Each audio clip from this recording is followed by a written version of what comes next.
Good morning. I wanted to get us into out of chapter 4, kind of go through that, get us into chapter 5 and 6.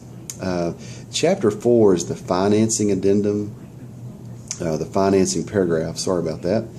And it covers quite a few areas. What you need to remember is to carry the number that is in paragraph 3B, carry that number into the first blank of paragraph 4. That way we've identified the loan amount up until this point in two different places. So we've got the loan amount identified in paragraph 3B and in paragraph 4. And in 4.1 it talks about the property approval. So not only does the buyer have to be approved, the property has to be approved also. The property has to be approved in regard to the condition of the property and also its insurability for the buyer's new homeowner's insurance policy.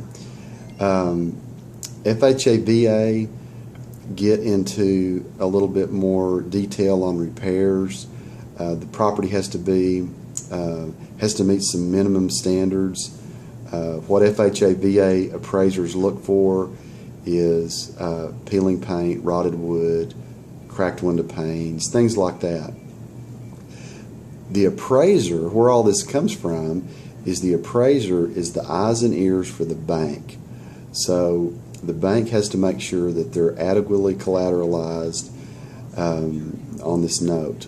So they want to make sure that the property is in good enough condition with normal maintenance, through the life of the loan, for this property to last 30 years, for its effective economic age to be at least 30 years. So they do not want any kind of repair issue on the front end that would cause the property to deteriorate rapidly. The next blank there is 4A2. 4A2 is talking about the buyer's loan credit approval, where we're at on credit approval. At the time the buyer makes this offer, you're going to know what kind of loan that buyer is wanting to do. The buyer, you never need to check box B, because basically that takes the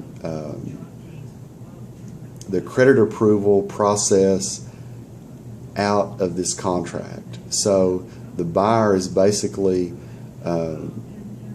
has basically eliminated their opportunity to not be under any kind of penalty in the event the loan doesn't go through. So always check box 2A.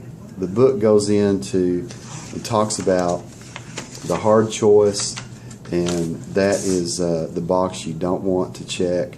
It talks about pre-approval letters. Read through that pretty closely. And then the paragraph 4 also talks about assumptions, which you probably will never do an assumption. I say never. It's not all that, they're not all that common at all anymore. Seller financing, we have to use a seller financing addendum in the event there's seller financing involved. And you can also refer back to the third-party financing addendum.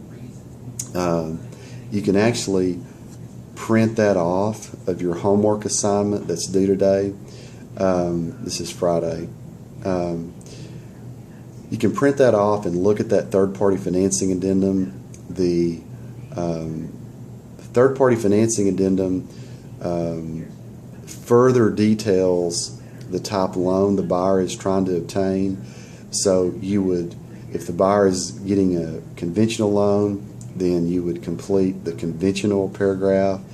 If the buyer is getting an FHA loan, you would move down and complete the FHA loan, or VA is on the last page, or page 2 of that addendum, you would get the buyer to, or you would complete that part of the addendum. So anyway, that's kind of a brief overview of Chapter 4.